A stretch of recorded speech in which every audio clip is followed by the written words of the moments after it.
Hello friends, welcome to Geeky Bankers.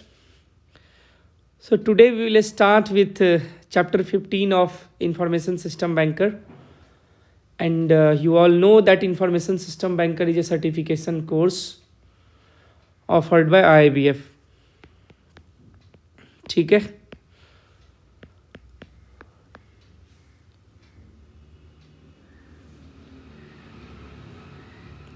So before starting this, just an information for all of you कि यदि आप information system banker certification करना चाहते हैं and if you are serious about your preparation, so what you can do,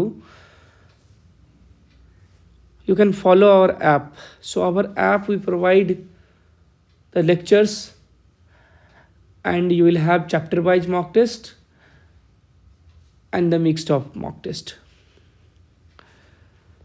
तो total जो हमारा information system banker है इसमें टोटल चैप्टर्स जो हैं वो कितने हैं, 19 है. ठीक है, एक एनेक्स्चर और 2 अपेंडिक्स, तो चैप्टर हमारा 19 ही है. तो इस 19 चैप्टर का जो है वो आपको चैप्टर वाइज वीडियो लेक्चर मिल जाएंगे और साथ ही साथ क्या मिलेगा, आपको मॉक टेस्ट मिलेगा, वो भी chapter wise. So you can watch the lecture and then just after finishing that lecture you can attempt those mock test, chapter wise mock test. ठीक है, और हर चैप्टर में जो है वो हम लोग 10 मॉक टेस्ट जो है वो कवर करते हैं. और साथ ही साथ क्या है कि मिक्स्ड भी क्वेश्चंस जो है वो भी हमारे पास करीब 40 to 50 सेट्स आपको मिलेंगे. कि एक बार जब पूरा बुक पढ़ लिया तो उसके बाद एग्जामिनेशन से पहले आप ये 40 to 50 मॉक टेस्ट को जो है वो रिवाइज कर लीजिए. ठीक है, क्योंकि इंफॉर्मेशन सिस्टम बैंकर में क्या है कि 60 मार्क्स लाने होते हैं. अब दूसरे एग्जामिनेशन या दूसरा सर्टिफिकेशन एग्ज़ाम यदि आप देखेंगे तो उसमें 50 है, लेकिन इसमें जो है वो 60 है. तो ठीक है, आप हमारा ऐप डाउनलोड करिए और आप यदि ऑफिस में हैं, कहीं भी हैं, तो आप क्या कर सकते हैं, मॉक लगा सकते हैं. ठीक है, 2-4 मॉक, 2-4, 5-10 मॉक तो ऑफिस टाइम में भी आप लगा ही सकते हो. ठीक है, तो चलिए अब स्टार्ट करते हैं इसको. सबसे पहले क्या है कि what is information security policy. ठीक है, इंफॉर्मेशन सिक्योरिटी पॉलिसी जो है वो क्या है. देखिए,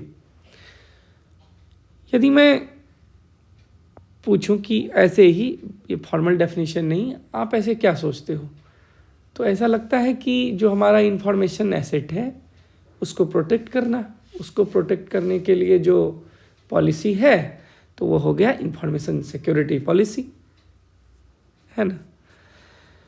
अब क्या है कि इंफॉर्मेशन एसेट क्या है कि नहीं. तो इंफॉर्मेशन एसेट हो गया क्या कि वो सारा एसेट, ठीक है, जो आपको बिजनेस जो है वो day to day business run करने में हेल्प करता है, लॉन्ग टर्म प्लानिंग के लिए, जहाँ पे आपका डेटा स्टोर्ड है. ठीक है, तो ये आपका क्या हो गया, इंफॉर्मेशन एसेट हो गया. ठीक है, चलिए एक बार इसे पढ़ते हैं, देखते हैं क्या लिखा है यहाँ पे. The information security policy provides an integrated set of protection measures that must be uniformly applied across bank to ensure a secured operating environment for its business operation. ये तो ठीक है.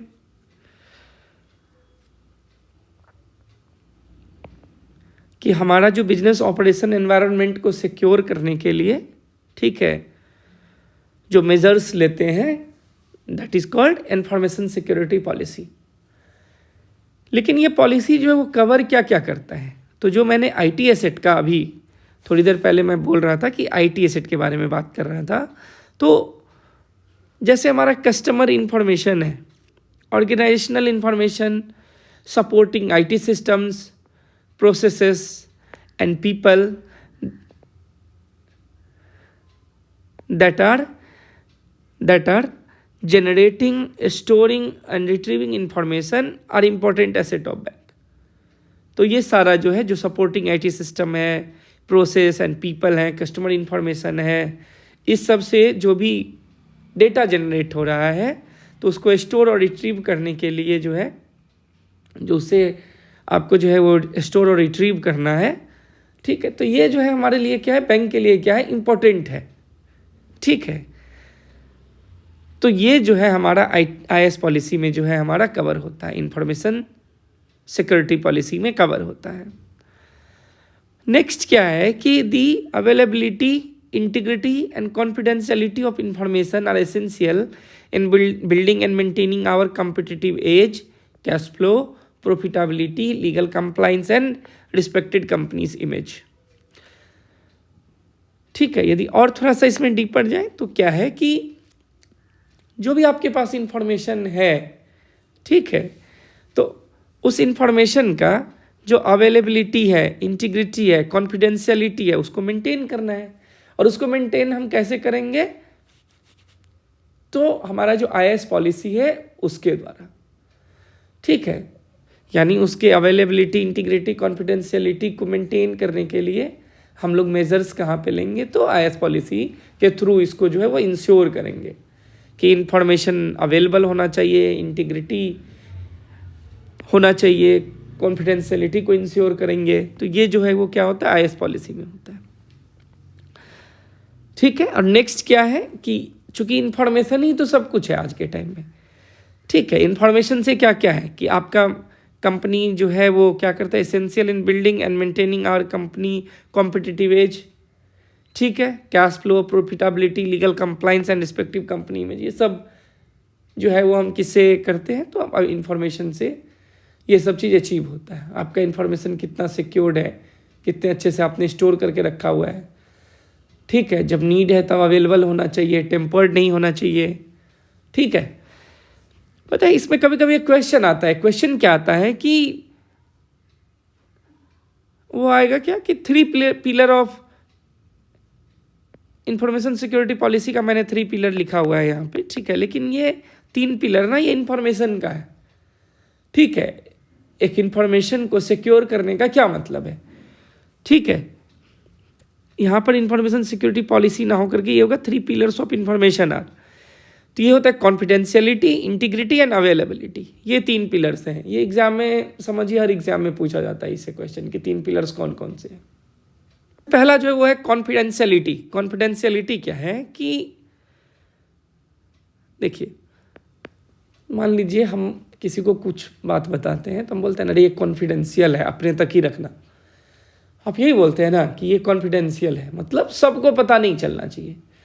तो इन्फॉर्मेशन के केस में भी क्या है कि मान लीजिए जिसको वो इन्फॉर्मेशन जिसके लिए है वो उसी को बस पता होना चाहिए, है कि नहीं। कॉन्फिडेंशियल का मतलब ये हुआ जो ऑथराइज्ड पर्सन है, ओनली ही should be able to access that information. सभी को नहीं पता होना चाहिए ये चीज़, ठीक है। तो कॉन्फिडेंशियलिटी क्या हो गया कि protecting sensitive information from disclosure to unauthorised individual और सिस्टम, कि जो अनऑथोराइज्ड हैं, जो ऑथोराइज्ड नहीं है, तो उनको इन्फॉर्मेशन जो है वो डिस्क्लोज नहीं करना है या नहीं होने देना है। यदि सिस्टम में वो स्टोर है कोई इन्फॉर्मेशन, तो क्या है कि we should ensure that only the authorised person will be able to access that information, ठीक है। तो दिस इज कॉन्फिडेंशियलिटी। अब इंटीग्रिटी क्या है कि मान लीजिए जो इन्फॉर्मेशन, मान लीजिए कि ए यदि बी को कोई इन्फॉर्मेशन भेज रहा है, तो उसको बी को वही इन्फॉर्मेशन मिलना चाहिए जो ए ने भेजा है। बीच में ऐसा नहीं कि टेम्पर्ड कर दिया, कोई मैसेज चेंज कर दिया, डेटा चेंज कर दिया, डेटा पैकेट का हेडर को कोई मॉडिफाई कर दिया, ठीक है। हेडर को मॉडिफाई करेगा तो वो दूसरे यूजर को भी जा सकता है। मैं बात कर रहा हूँ कंटेंट की, कि उसके अंदर जो कंटेंट है उसको जो है वो कोई चेंज ना कर पाए, मतलब जो भेजा है वही मिले, ठीक है। इंटीग्रिटी, अब इंटीग्रिटी का मैं यदि ऐसे लाइट वेट में एग्जांपल दूं तो होता क्या है कि मान लीजिए जो ऑफिस में ही या कहीं भी आप बात करते हो, आप ए को कुछ ए बताता है, बी को कुछ बी बताता है, सी को कुछ सी, डी को और डी ई को, मान लीजिए। अब क्या है ना कि ए ने ओरिजिनल इन्फॉर्मेशन जो बी को दिया था ना, वो ई तक आते उसका ओरिजिनल टेस्ट खत्म हो जाएगा, ठीक है। मतलब मैं ये कहना चाह रहा हूँ कि हो सकता है कि वो जो उसने बोला था, ठीक है, वो ओरिजिनल इन्फॉर्मेशन खत्म, वो स्पाइसी हो गया रहेगा तब तक, कुछ नया ही, ठीक है। यहाँ क्या हो रहा है कि हर अपने लेवल पे बी कुछ इंफॉर्मेशन में कुछ ऐड कर दिया, सी कुछ ऐड कर दिया, डी कुछ ऐड कर दिया, ई तक आते आते ओरिजिनल इंफॉर्मेशन रहेगा ही नहीं। तो यहाँ पर क्या हो रहा है कि इंटीग्रिटी का इशू हो रहा है कि ए ने जो बताया था बी को, बी वही बताता सी को, लेकिन उसने अपने तरफ से कुछ ऐड कर दिया होगा। अब सी कुछ अपने तरफ से डी को ऐड कर दिया होगा, डी कुछ अपने तरफ से ई को ऐड कर दिया होगा, और ये ऐड होते होते क्या हुआ कि ई तक आते आते ना ओरिजिनल इन्फॉर्मेशन कहीं रह ही नहीं गया। तो ये इंटीग्रिटी है कि मतलब जो डेटा हम दूसरे तक पहुंचाना चाह रहे हैं वो वही डेटा उसको मिले। नेक्स्ट क्या है, अवेलेबिलिटी। अवेलेबिलिटी क्या है कि मान लीजिए जब भी कोई इन्फॉर्मेशन एक्सेस करना चाहे तो उसको वो इन्फॉर्मेशन मिले। ऐसा ना हो कि सिस्टम डाउन है, सिस्टम का रिस्पॉन्स टाइम कम आ रहा है, ठीक है, कभी कभी हम बोलते हैं डेड है, ठीक है, अनरीचेबल है। तो ये सब नहीं होना चाहिए कि यदि कोई एक्सेस करना चाह रहा है इन्फॉर्मेशन तो he should be able to access that information. The system मतलब information should be available to them, ठीक है। तो ये 3 पिलर हैं इंफॉर्मेशन के, कॉन्फिडेंशियलिटी, इंटीग्रिटी एंड अवेलेबिलिटी, ठीक है। चलिए नेक्स्ट देखते हैं, नेक्स्ट क्या है। देखिए कभी कभी ना इसमें क्वेश्चन पूछा जाता है कि पूछ दिया जाएगा कि पॉलिसी जो है वो उसको अपकीप कौन करता है या कौन उसके लिए रिस्पॉन्सिबल है। तो एक बार हम लोग ये भी देखेंगे अभी, ठीक है। अदर इंफॉर्मेशन एस्पेक्ट की मैं यदि बात करूं तो सबसे पहले कोई भी पॉलिसी हो, ठीक है, तो उससे सबसे पहले हम बात करते हैं स्कोप का, कि उस पॉलिसी का स्कोप जो है वो क्या है। अच्छा आप बात बताइए कि स्कोप का क्या मतलब है। देखिए स्कोप का क्या मतलब होता है कि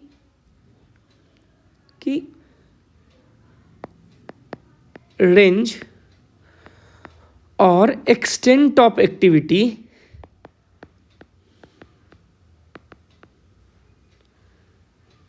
रेंज और एक्सटेंट ऑफ एक्टिविटी,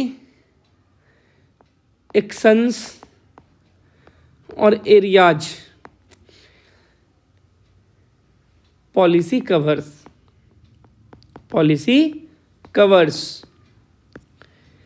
तो इसको हम लोग बोलते हैं स्कोप। मतलब यदि मैं बात करूं कि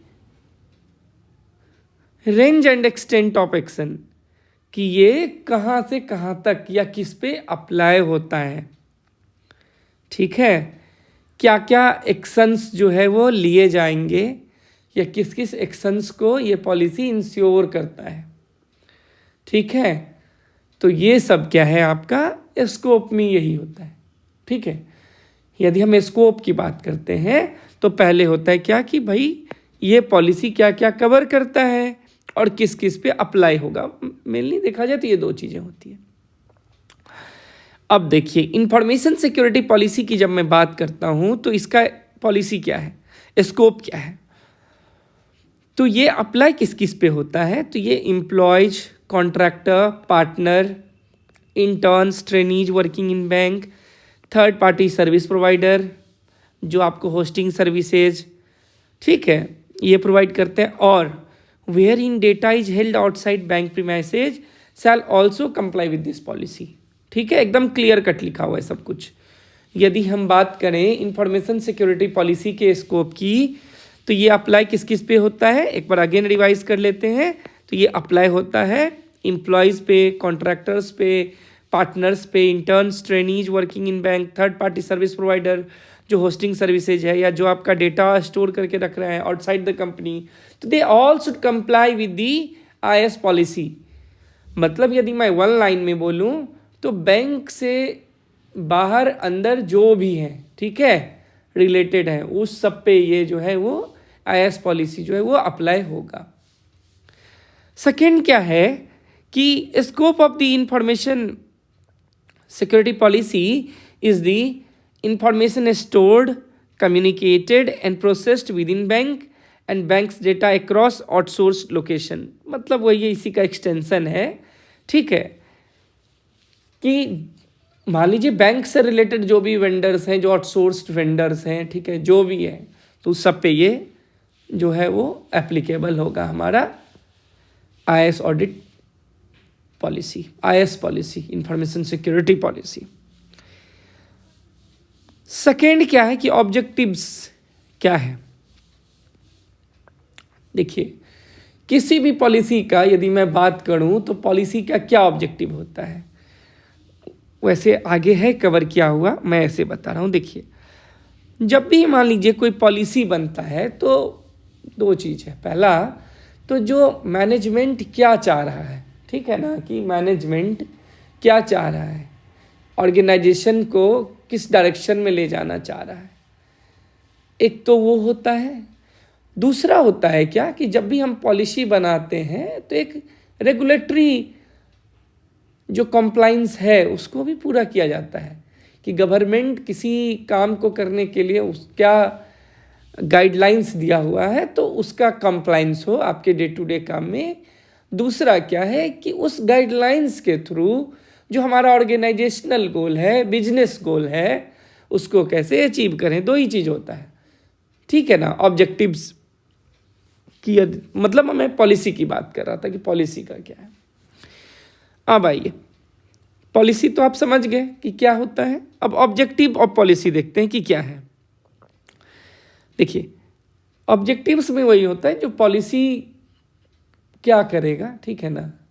स्कोप तो थोड़ा डिटेल्ड हो गया। ऑब्जेक्टिव्स में क्या कि ये किससे रिलेटेड पॉलिसी है, क्यों है, मतलब बस इतना ही रहता है। उसमें तो स्कोप में तो आपने सब कुछ ही देखा। चलिए, तो ऑब्जेक्टिव्स क्या है कि is to provide bank an approach to managing information risk and directives for the protection of information asset to all units those contracted to provided services. तो ऑब्जेक्टिव क्या है कि ऑब्जेक्टिव्स क्या है कि इंफॉर्मेशन एसेट जो है, ठीक है, उसको प्रोटेक्ट करने के लिए क्या क्या डायरेक्शंस है, कैसे उसको करना है। तो IS पॉलिसी का यदि हम ऑब्जेक्टिव की बात करें तो यही होता है कि आपका जो इंफॉर्मेशन एसेट है, ठीक है, उसको कैसे प्रोटेक्ट करोगे, चाहे वो बैंक ऑन्ड हो या वेंडर के द्वारा हो, ठीक है, मतलब इन हाउस हो या कॉन्ट्रैक्चुअल हो, जो भी है, तो उस सब पे ये जो है वो अप्लाई होगा उन सब के लिए कि how they will protect the information asset. Ownership, एक हमेशा ये क्वेश्चन आता है कि इंफॉर्मेशन सिस्टम पॉलिसी जो है, इंफॉर्मेशन सिक्योरिटी पॉलिसी जो है, ठीक है, इंफॉर्मेशन सिक्योरिटी पॉलिसी में जो है वो ऑनरशिप किसका होता है। देखिए, जब भी पॉलिसी की बात होती है, ठीक है, तो पॉलिसी का ऑनरशिप हमेशा बैंक बोर्ड के पास ही होता है, ठीक है, बोर्ड ऑफ डायरेक्टर की अप्रूव वहीं से होना है।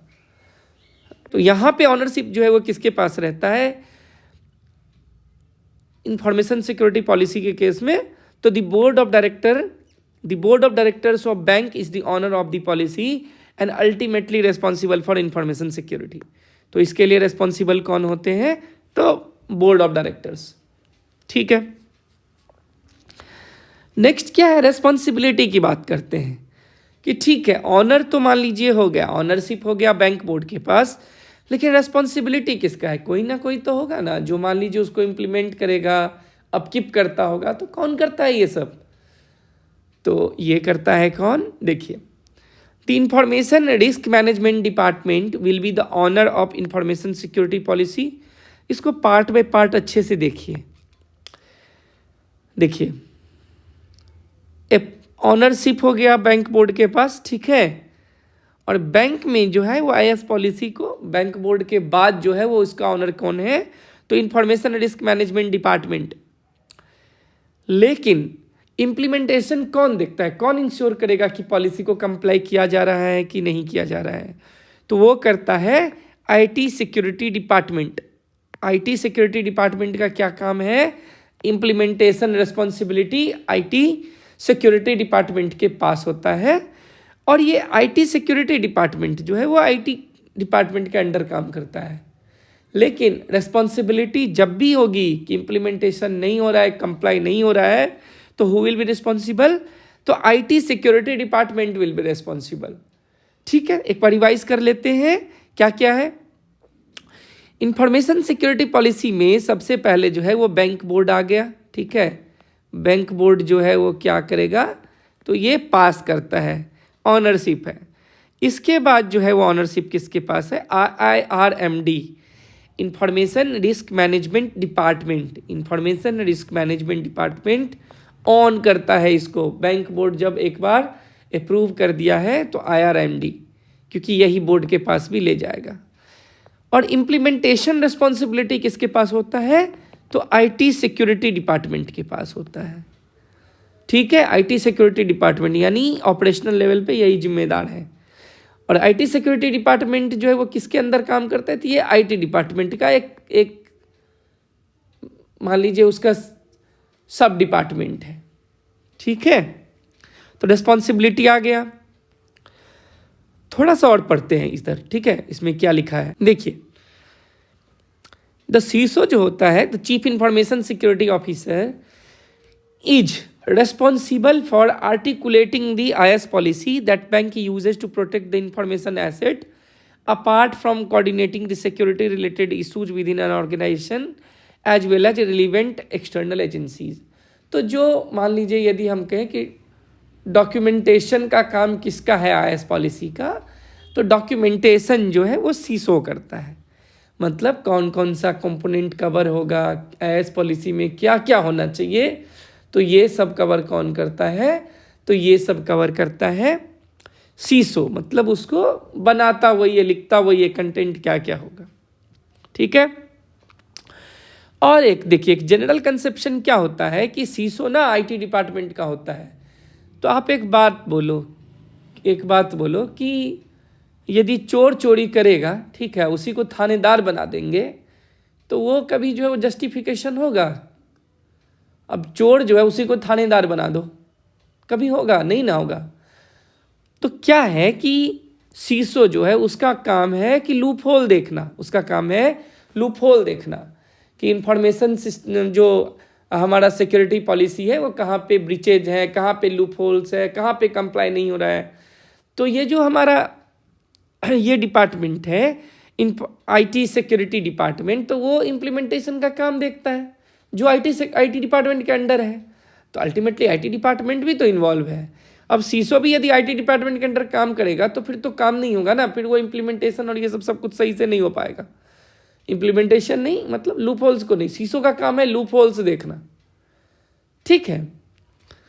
तो चीफ इंफॉर्मेशन सिक्योरिटी ऑफिसर जो होता है shall not be a member of IT department, shall be a member of risk department. ये बहुत अच्छा है और इसमें से भी क्वेश्चन आएगा, याद रखिएगा, इसमें से भी क्वेश्चंस जो है वो आएंगे, ठीक है। कि CISO IT डिपार्टमेंट का पार्ट नहीं होकर के रिस्क डिपार्टमेंट का पार्ट होना चाहिए। All the employees and external parties as defined in policy are responsible to ensure the confidentiality, integrity, availability of bank's information asset। तो ये हमने इससे पहले भी पढ़ चुका है। तो ये हमारा क्या था, रेस्पॉन्सिबिलिटी। नेक्स्ट हमारा क्या है, पीरियोडिक रिव्यू। ये भी पूछा जाता है एग्जाम में, इंफॉर्मेशन ये भी एग्जाम में आता है कि कब कब इसका रिव्यू होता है। तो देखिए मैं बताता हूँ, जनरली क्या होता है कि जब फिनेंशियल ईयर चेंज होता है, ठीक है, तो सारा पॉलिसी जो है वो रिन्यू होता है एक बार, ठीक है, बोर्ड के आगे में रखा जाता है। लेकिन ये कोई हार्ड एंड फास्ट रूल नहीं है कि ऐसे ही होगा। होता क्या है कि मान लीजिए बीच में कोई गाइडलाइंस आ गया जो इनकॉर्पोरेट करना है पॉलिसी में, ये कुछ ऐसा इंपॉर्टेंट कुछ आ गया, तो उसको बीच में भी अमेंड किया जा सकता है, लेकिन उसका कोई फ्रीक्वेंसी नहीं है कि मान लीजिए अब कोई एंटिसिपेट तो कर नहीं सकता कि 3 महीने में एक गाइडलाइंस आएगा 6 महीने में। तो जनरली ये ईयरली होता है, ईयरली प्रैक्टिस है। रिव्यू में क्या है ये कि ये policy shall be reviewed every year और at the time of any major changes in existing IT environment affecting policy and procedures by CISO and place to the board for approval. तो ये रखता है, मैंने आगे कहीं बताया था कि इसको रखता है ये IRMD कमेटी, तो नहीं, बोर्ड के पास जो रखता है इंफॉर्मेशन सिक्योरिटी पॉलिसी को, तो वो कौन रखता है, तो ये रखता है CISO, क्योंकि कंपाइलेशन का काम भी उसी का है, CISO का ही है, ठीक है। तो चलिए यहाँ तक हो गया। अब नेक्स्ट देखते हैं, role of chief information security officer का क्या क्या काम होता है, ठीक है। तो इनका काम क्या क्या है कि establishing, implementing, monitoring, reviewing, maintaining and improving information security management system, यानी इंफॉर्मेशन सिक्योरिटी मैनेजमेंट सिस्टम से रिलेटेड सब कुछ जो है कैसे अपग्रेड करना है, क्या क्या इंक्लूड करना है, तो ये सब का सब जो है वो इन्हीं के पास रहता है, ठीक है। दूसरा, reviewing the security policies and procedures and suggesting improvements, ठीक है, इम्प्रूवमेंट भी इन्हीं को सजेस्ट करना है। Coordinating the information security committee meeting, मतलब वो मीटिंग को साथ कौन करता है, ठीक है, या कोऑर्डिनेशन मतलब क्या कि चेयर कौन करता है उस मीटिंग को, तो सीसो करता है, इंफॉर्मेशन सिक्योरिटी कमिटी। इसको भी याद रखना, यहाँ से भी एक क्वेश्चन आ सकता है कि वो चेयर आईएससी मीटिंग तो CISO. Providing consultative input to the ISC on security requirement, again this is KRA of CISO. Coordinating information security initiative in the organisation, driving and monitoring the ISC directive in the organisation, कि एक बार जो ISC committee का decision हुआ कि भाई ये implement करना है, तो who will look after that, तो CISO will not involve in actual implementation but he will give direction कि दिस शुड बी इम्प्लीमेंटेड, और उसका इम्प्लीमेंटेशन का काम कौन देखता है, तो इंफॉर्मेशन सिक्योरिटी कमेटी जो है, यहाँ पे बताया था ना मैंने कि इंफॉर्मेशन सिक्योरिटी कमेटी, यहाँ था ये ऑनरशिप, इसके बाद रिस्पॉन्सिबिलिटी, ये रहा information security implemented responsibility IT security department, under IT security department जो है ये देखता है, यहाँ पे था ये आईटी सिक्योरिटी डिपार्टमेंट देखता है, जो काम करता है आईटी डिपार्टमेंट के अंडर, ठीक है। Updating ISC about IS initiative, issues and incident, facilitating and conducting risk assessment of information asset used and recommend mitigation controls, promoting security awareness amongst employee, customer and partners, तो ये सारा काम जो है वो किसका है, सीसो का है, ठीक है। इसमें से आप मान के चलो ना 1-2 क्वेश्चन हमेशा ही आएंगे, तो इसको आप पढ़ लेना एक बार और, ठीक है। अवेयरनेस कौन करता है, आईसी कमेटी को कौन बताता है, ड्राफ्टिंग का काम भी सीसो का ही है, तो ये सब हो गया। अब आइए, अब थोड़ा सा और डिटेल में जाते हैं कि इंफॉर्मेशन सिक्योरिटी पॉलिसीज की जब हम बात करते हैं तो why there is a need for information security policy, information security policy का क्या नीड है।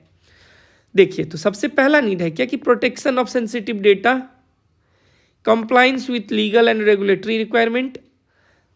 मैंने स्टार्टिंग में ही बताया था ना, कि शुरुआत में ही बोला था कि सेंसिटिव डेटा मतलब इसका काम क्या क्या है, तो 2 मैंने बताया था कि किसी भी पॉलिसी का 2 ही होता है। पहला ये कि रेगुलेटरी कंप्लायंस को करना, जो गवर्नमेंट या जो आपके आरबीआई हैं, जो भी रेगुलेटरी हैं, आरआरबी के केस में नाबार्ड है, ठीक है, कोऑपरेटिव केस मतलब बैंक के केस में, तो जिसका भी जो रेगुलेटरी है, तो रेगुलेटरी बॉडी को का जो इंस्ट्रक्शन है उसको कंप्लायंस करना। दूसरा क्या है कि वो जो इंस्ट्रक्शन है, गाइडलाइंस है, उसके इनलाइन में अपने बिजनेस गोल्स को पूरा करना।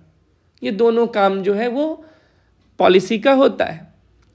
तो अब हम यदि बात करें कि इंफॉर्मेशन सिक्योरिटी पॉलिसी का डिटेल में हम देखें कि क्या काम है, तो सबसे पहले प्रोटेक्शन ऑफ सेंसिटिव डेटा, दूसरा है compliance with legal and regulatory requirement, तीसरा है risk management, preventing security breaches, building trust with customer and partner, employee awareness and responsibility and operational continuity। यदि हम इंफॉर्मेशन सिक्योरिटी पॉलिसी की बात करें तो ये हम लोग कवर करते हैं, ठीक है। Protection of sensitive data, compliance with legal and regulatory requirement, risk management, preventing security breaches, building trust with customers and partners, employ awareness and responsibility and then operational continuity. तो अब थोड़ा सा डिटेल में देखते हैं 1 by 1। देखिए क्या है कि प्रोटेक्शन ऑफ सेंसिटिव डेटा, तो प्रोटेक्शन ऑफ सेंसिटिव डेटा में क्या है कि organisation hold various sensitive data including customer information, financial record and intellectual property information security policy are essential to protect this data from unauthorised access, theft और damage. तो unauthorised access नहीं हो, theft नहीं हो और डैमेज नहीं हो, इस सब से जो है इसको बचाया जाता है।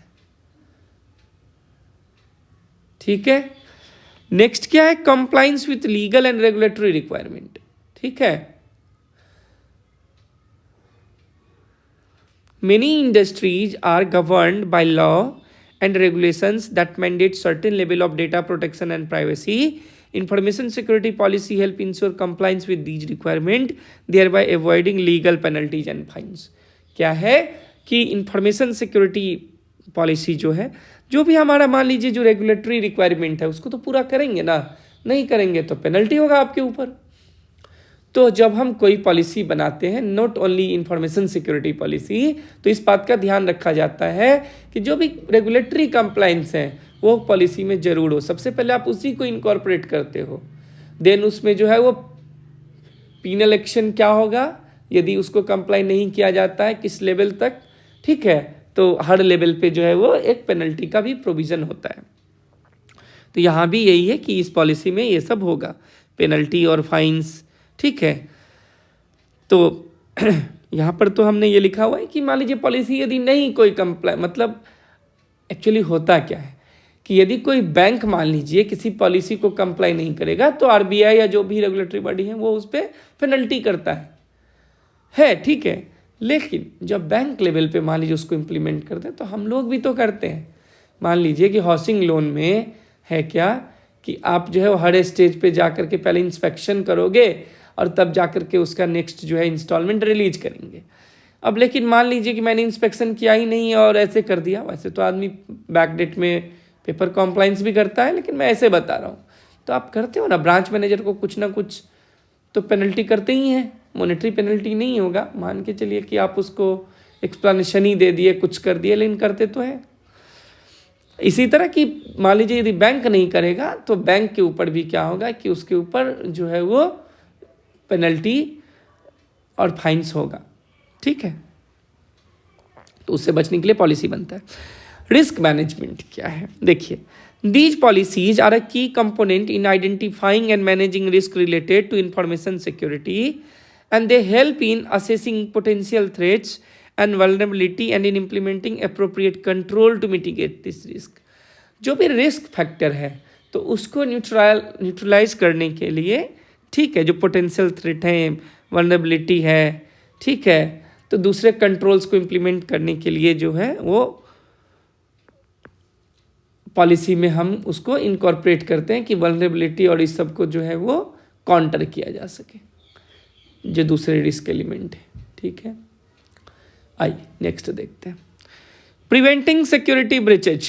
ठीक है, a well defined information security policy helps in preventing security breaches by establishing clear guidelines and procedure for handling sensitive data and responding to security incident.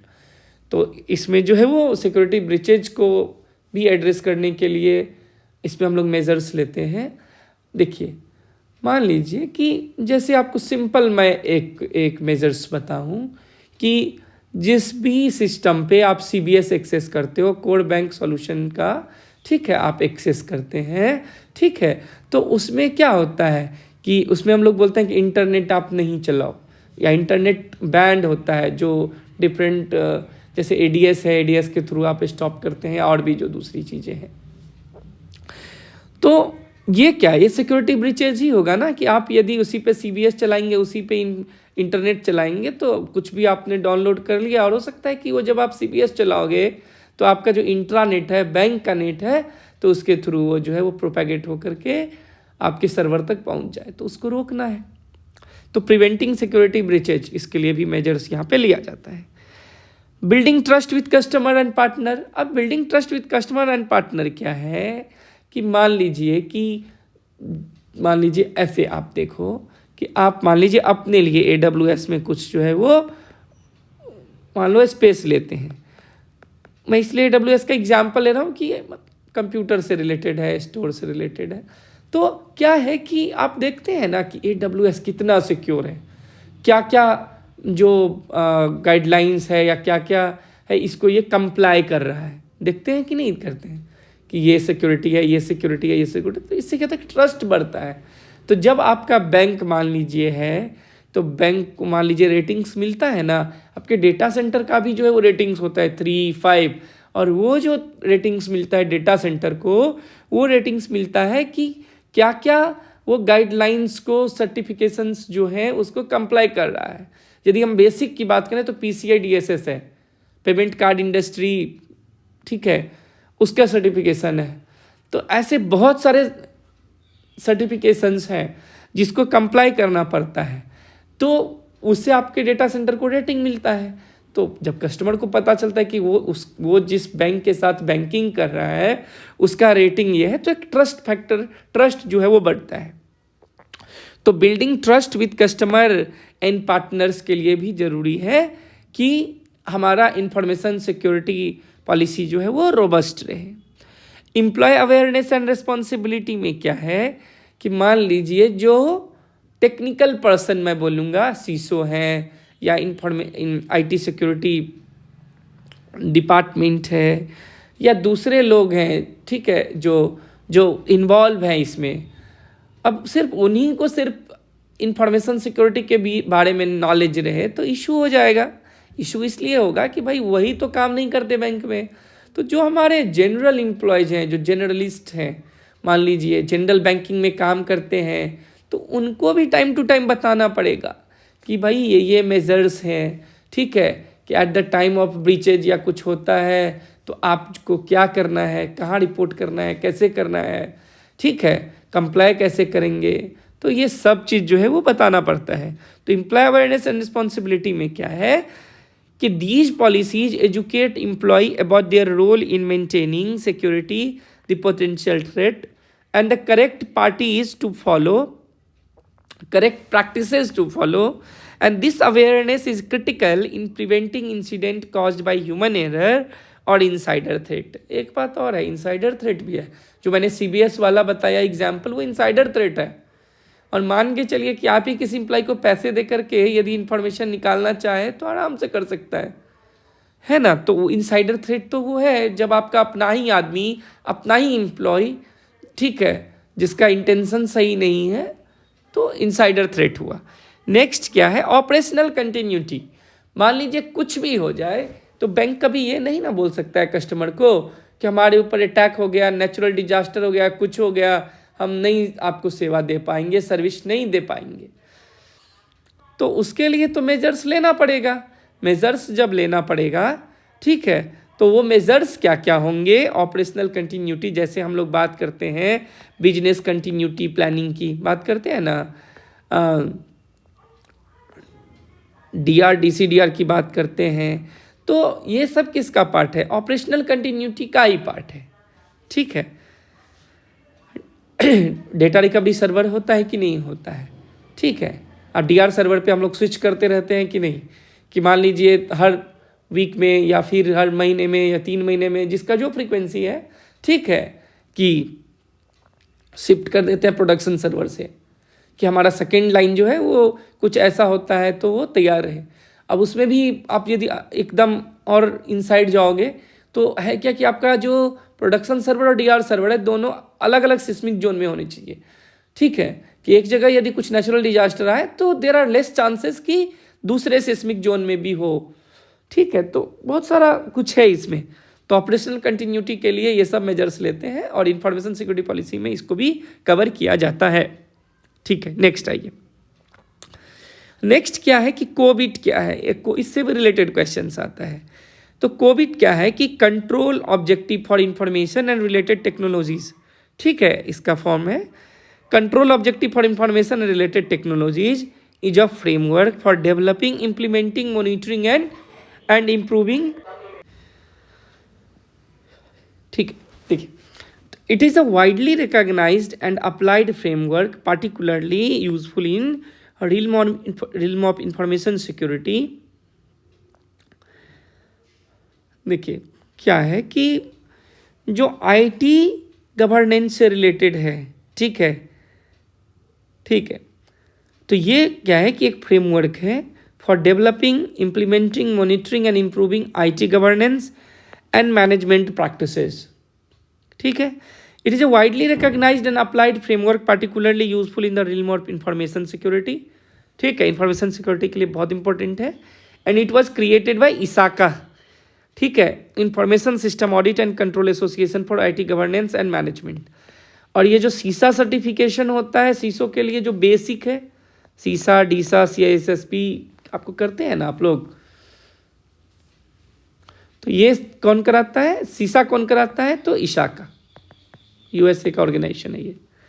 ठीक है, तो कोविड तो आ गया समझ में कि ठीक है ये गाइडलाइंस देता है मैनेजमेंट के लिए कि भाई IT सिक्योरिटी से रिलेटेड, वो जनरल IT से रिलेटेड देता है, IT गवर्नेंस से रिलेटेड, लेकिन इंफॉर्मेशन सिक्योरिटी के फील्ड में इसका जो गाइडलाइंस है that is important. Next, this is also very very very important. देखिए नेक्स्ट क्या है कि जब मान लीजिए हम लोग कोई पॉलिसी बनाते हैं तो मैंने बोला ना कि क्या क्या अचीव करना है, तो कुछ इंपॉर्टेंट पॉइंट्स होता है जिसको रखना ही रखना है आपने. तो की कंपोनेंट ऑफ सिक्योरिटी पॉलिसी यदि हम देखें तो क्या है, सबसे पहले objective and purpose, scope of policy, accountability, compliance. ठीक है, बस ये 4 चीज़ें हैं. ठीक है, तो एक बार ये 4 चीज़ें देख लीजिए. ये लास्ट टॉपिक है आज के लेक्चर का. देखिए की कंपोनेंट ऑफ सिक्योरिटी पॉलिसी क्या है कि मतलब जैसे ऑब्जेक्टिव एंड पर्पस है, तो the policy should clearly state the purpose why a policy established and what it proposes to achieve. Clear लिखा हुआ है, बिल्कुल clear. Clearly state the purpose why a policy established. दूसरा क्या है कि what it proposes to achieve, और ये क्या अचीव करने के लिए प्रपोज कर रहा है. 2 चीज है.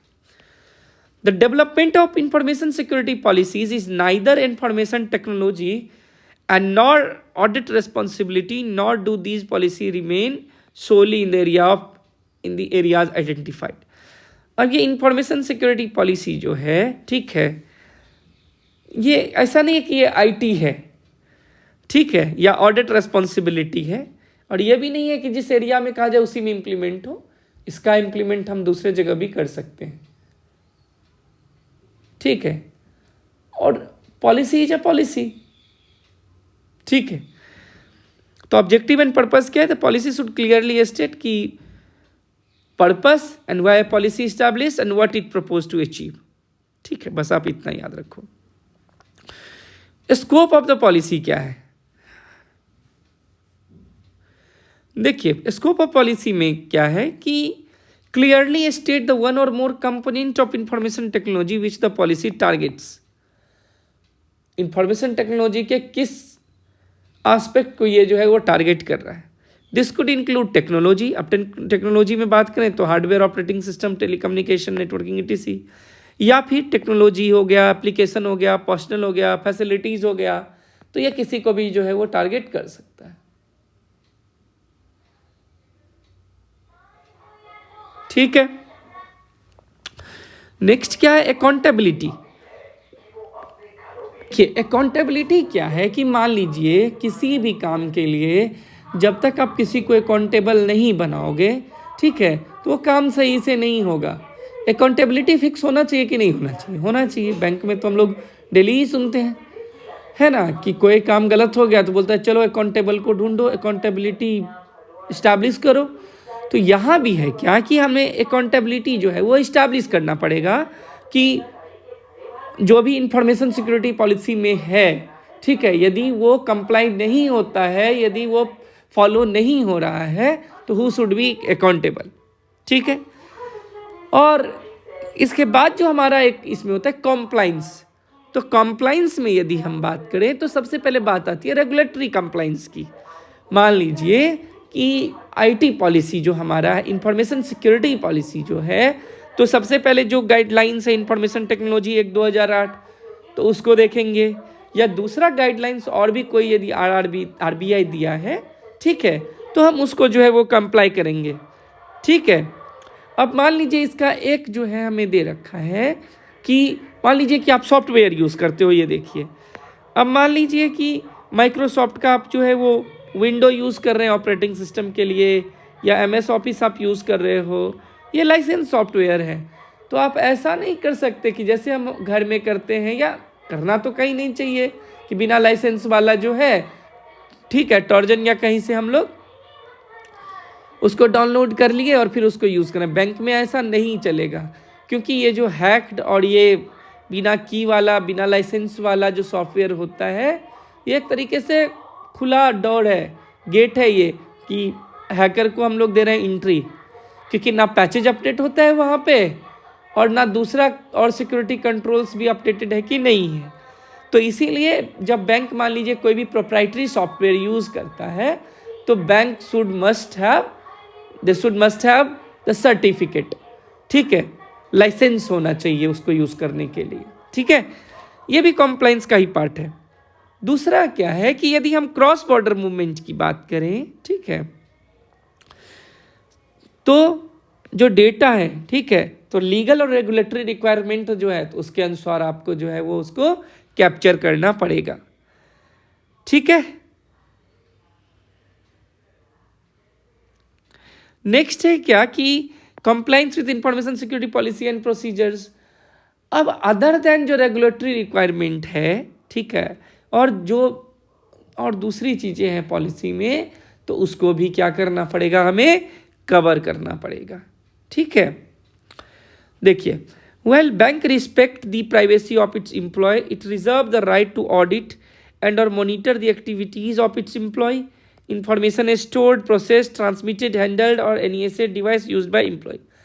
मान लीजिए कि ठीक है, प्राइवेसी सही है, लेकिन आप अकाउंट स्टेटमेंट देखते हो ना, मान लीजिए कस्टमर का, जब मान लीजिए आपके पास बहुत सारा सॉफ्टवेयर है, मान के चलिए जैसे मैं देखूं तो OTMS जैसे है, मान लीजिए ऑफलाइन ट्रांजैक्शन मॉनिटरिंग सिस्टम है, जनरली ये SBI या SBI RRBs में इम्प्लीमेंटेड है, ठीक है, तो या दूसरे जो भी बैंक जो यूज़ करता है, स्पेसिफिक नहीं होते हैं। तो मान के चलिए, तो आप देखते हो ना, कुछ आ गया कि भाई एक ऐसा अकाउंट है जिसमें कभी भी क्रेडिट 100 रुपया नहीं होता था, और हम देख रहे हैं कि 6 महीने से 10-10 लाख रुपया आ रहा है, तो ज़रूर हम देखेंगे एक आदमी एक ट्रांजेक्शन नहीं कर रहा था, अभी 50 ट्रांजेक्शन रोज कर रहा है, भाई क्यों कर रहा है। तो ये सब भी हम लोग जो है वो देखते हैं। वायलेशन और any attempted violation of security policy and procedure shall result in disciplinary action, तो ये भी कंप्लाइंस का पार्ट है, ये भी देखेंगे। Information system audit shall be conducted to ensure compliance with the information security policies, procedure, guidelines. The use of information system audit tools shall be controlled and authorised to prevent any possible misuse of tools. तो देखिए, ये है क्या ना कि ये compliance जो है, इसके अंदर में 3 पार्ट था। Compliant with regulatory requirement, compliance with information security policies and procedures, and third है इंफॉर्मेशन सिस्टम ऑडिट, इससे रिलेटेड, ठीक है। तो ये सब के सब जो है वो इसमें कवर होता है। तो हमारा जो ये चैप्टर है 15, ये हमारा कंप्लीट होता है, ठीक है। तो अगेन आई विल रिक्वेस्ट कि if you are serious about your preparation, आपको इंफॉर्मेशन सिस्टम बैंकर पास करना है, तो आप जो है वो गिकी बैंकर्स ऐप को डाउनलोड करो। वहाँ पे आपको MCQs मिलेंगे मॉक टेस्ट के फॉर्म में, and there are 150 mock test round, ठीक है। मतलब आपको मिलेंगे लगभग 3000 क्वेश्चंस, ठीक है। लेक्चर वीडियोस भी आपको मिल रहे हैं, तो एक बार लेक्चर वीडियोस पढ़ लीजिए, एक बार कॉन्सेप्ट ले लीजिए, फिर उसके बाद जो है वो आप MCQ को या मॉक टेस्ट हम बोलेंगे उसको अटेम्प्ट करो। चैप्टर वाइज मॉक टेस्ट भी है और फिर बुक वाइज भी है मिक्स करके, तो आप पहले चैप्टर वाइज ले लो, फिर बुक वाइज लो उसको, और आप ऑफिस में बैठे बैठे भी उसको जो है वो अटेम्प्ट कर सकते हैं, 10-5 मार सकते हो डेली का, ठीक है। जब भी टाइम मिले, लंच टाइम में मिले, यदि नहीं मिलता है तो आप वॉशरूम जाते हो, आप वहाँ भी मार सकते हो, ठीक है, ठीक है। आप वहाँ भी अटेम्प्ट कर सकते हैं मॉक टेस्ट को, मतलब जहाँ भी टाइम मिले, मैं कह रहा हूँ, ठीक है। तो ठीक है, इट्स अप टू यू। तो और कोई क्वेरी हो तो आप यहाँ पे हमें जो है वो क्वेरी कर सकते हैं, ठीक है। Thanks for watching and please subscribe our channel if you have not subscribe yet. ये हमारा गिकी बैंकर का मेन चैनल है, टेलीग्राम जो है, और इन्फॉर्मेशन सिस्टम बैंकर के लिए ये है।